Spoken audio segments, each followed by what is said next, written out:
오늘 장 특징주 정리하겠습니다. 7가지 꼽아놓고 있고요.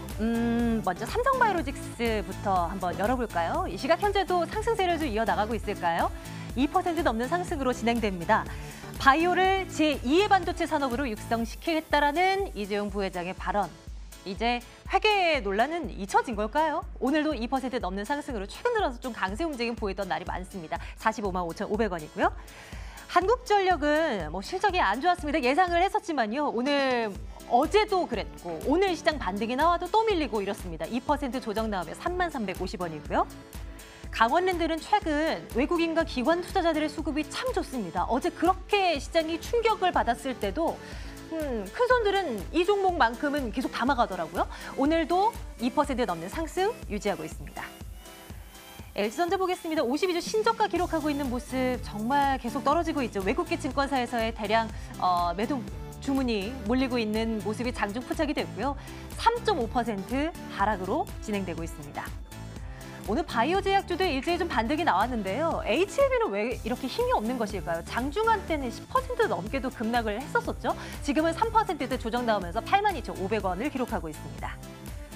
통신주 가운데 LG유플러스를 한번 볼게요. 지금은 보합선이긴 합니다만 시장이 흔들릴 때마다 견조한 상승세를 이어나가고 있는 것이 돋보였습니다. 5G 상용화? 이건 여전하다라고 볼 수 있을 것 같고 그 이유 좀 잠시 뒤에 들여다보겠습니다.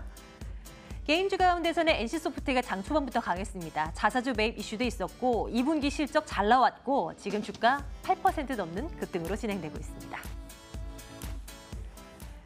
자, 종목 이야기 오늘은요. HL인베스트먼트 한영희 대표와 함께 말씀 나누겠습니다. 대표님 어서 오세요. 안녕하세요. 예, 안녕하세요. 요즘 게임주들 실적 잘 나오는 업체들 많아요. 네. 실적 결과 나올 때마다 막 상승세를 이어나가는 종목들 보이는데 오늘 NC소프트가 강합니다. 좀 점검 주세요.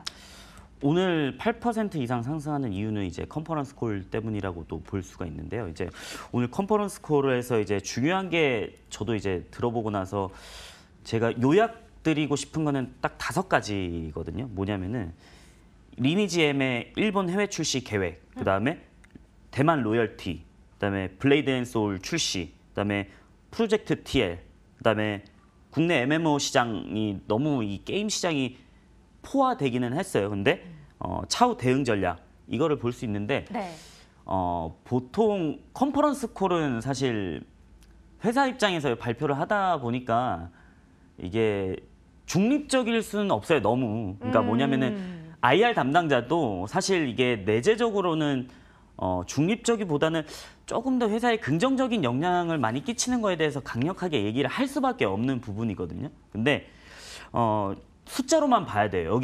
여기서 숫자로만 봐야 되는데 리니지 M의 대만 로열티 수준이 3분기 로열티 수준이 2분기랑 비슷하다라고 컨퍼런스 콜에서 얘기를 했었어요. 근데 비슷해요. 10%밖에 증가를 안 했는데 중요한 거는 전년 동기 대비해서 한번 보셔야 돼요. 전년 동기 대비해서 한 156% 정도 상승을 했거든요. 로열티가. 그러면 상당하게 좀 많이 이용자 수가 늘어났다라는 거예요. 그 증거들이. 우리가 여기서 파악할 거는 사실 그 컨퍼런스 콜에서 향후 긍정적이다 이런 것보다는 숫자로 좀 해석을 해야 된다라고 네. 볼 수가 있어요. 그렇기 때문에 우선은 대만 게임 업체에서 NC소프트가 리니지 M 진출하고 나서 로열티 괜찮다. 그리고 모바일 게임이 이제 전체 매출에서 한 48% 정도 차지를 하는데 시대가 변하고 있어요. PC 게임보다는 모바일 게임으로 변하다 보니까 네. 여기에 투자를 많이 한 NC소프트는 긍정적일 수밖에 없다. 그리고 마지막으로 가장 중요한 게 있었죠. 오늘 자사주 매입. 소각 계획은 아직 발표하지는 않았는데 우선 2,400억 정도 자사주를 매입하겠다. 사실 자사주가 산다고 해서 이게 왜 긍정적이야라고 반문하실 수도 있는데 미국 시장이 이렇게 화랑이 될 수밖에 없었던 이유가 뭐였냐면은 트럼프가 감세 정책하고 나서 미국 기업들이 자사주 쓸어 담아서 그런 거예요. 그거 간단한 원리인데 사실 자사주를 산다는 거는 기업의 전망성을 회사 자체가 긍정적으로 자신이 있기 때문에 자사주를 매입했기 때문에 이거에 대한 호재는 역시 있다라고 볼 수가 있습니다. 앞으로의 전망도 그럼 좋아요라는 의견으로 줄 수 있을까요? 네, 좋아요 드리도록 하겠습니다. NC소프트 오늘 정말 많이 올라가고요. 이제 올라갈 때 됐죠? 좋아요 의견 찍고 이번에는 통신주 한번 봐주세요. LG유플러스 시장 흔들릴 때도 견조했습니다. 통신주 가운데서도 우리가 탑으로 생각할 수 있을 만한 종목인지 왜 이렇게 견조한 것인지 좀 살펴주십시오. 우선은 이거는 외국인의 수급과 좀 많이 연동이 된다라고 볼 수 있어요. 오늘 이제 MSCI 8월 리뷰에서 LGU 플러스가 다시 편입이 됐는데 사실 작년에는 LGU 플러스가 빠졌었어요. 작년에도 리뷰에서는 빠졌었는데 왜 빠졌냐면은 이 통신주라는 거는 외국인이 보유할 수 있는 한도가 있어요. 근데 50% 이상 못 넘겨요. 왜냐면은 그러면은 외국인이 이거를 장악해버리면은 우리 국가 산업인데 그렇죠. 뺏겨버리는 거잖아요. 그래서 이거를 49%까지 보유 한도 제한이 있는데, 근데 작년에 49%까지 거의 다 차가지고 빠진 거예요. 근데 펀더멘탈이 뭐 꺾였다라거나 실적이 안 좋다라거나 기업에 문제가 있어서 빠진 게 아니고 단순히 외국인 수급. 제가 이거 차트를 한번 띄워드릴게요. 외국인 보유 비중에 따라서 LGU 플러스 주가는 상당히 이 갈피를 많이 흔들리거든요. 보시면은 쭉 올라왔다가 작년에 빠지고 나서 외국인 보유 비중 쭉 다시 떨어졌죠. 그 이후로 계속 떨어지다가 다시 편입이 되고 나서 상승. 이때부터 사실 편입의 이슈가 상당히 많이 나왔었거든요. 재편입 될 수 있다. 그렇기 때문에 외국인은 지속적으로 LGU 플러스에 대해서 긍정적인 시각. 또 이게 기업이 통신주가 요금 규제 때문에 안 좋은 거 아니에요라고 맞아요. 말씀을 하실 수가 있는데 네, 그런 얘기 많이 했었잖아요. 본연 매출 영업수익 증가했어요. 그리고 2분기 수익이 안 좋을 수 있을 것이다라는 뭐 일각에서 얘기들도 있었는데 결국에 까보고 나니까 괜찮았어요. 그렇기 때문에 사실 이 요금 규제라는 거는 시간이 지날수록 사라지는 재료거든요. 그렇기 때문에 이런 악재들은 자동적으로 소멸될 수밖에 없을 것이다. 그리고 무선 가입자 수가 증가했기 때문에 이 실적은 계속적으로 늘어날 수 없을 것이다라고 보고 있기 때문에 LGU 플러스 저는 좋아요 한번 또 드리도록 하겠습니다. 그럼 지금 구간대에서 신규 접근 충분히 가능한 상황인가요? 저는 지금은 조금은 부담스러울 거라 생각해요. 왜냐하면 작년에 빠졌던 부분들이 사실 고가 부분들이 17,900원이었는데 지금 어느새 15,750원까지 올라왔어요. 근데 여기서 뭐 조정이 한 14,000원까지 나온다라고 했을 때는 저는 매력적인 가격이지 않을까라고 보고 있습니다. 좋습니다.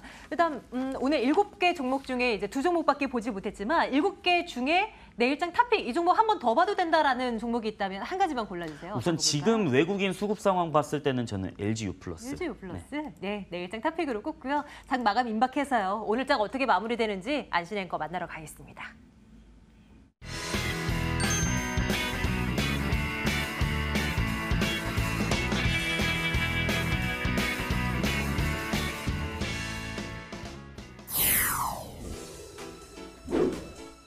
코스피 코스닥이 조심스러운 반등세를 이어갔습니다. 호가 분위기 살펴보도록 하겠습니다.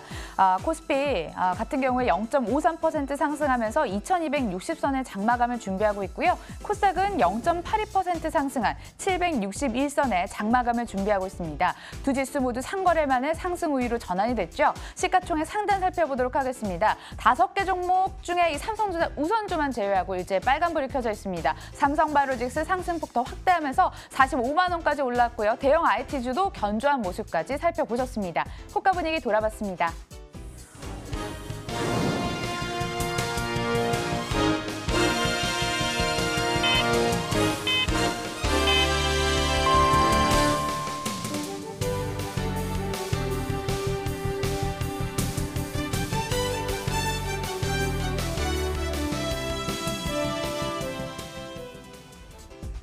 (8월 14일) 마감 상황 정리해드리도록 하겠습니다. 터키의 디폴트 문제가 금융시장을 강타했습니다.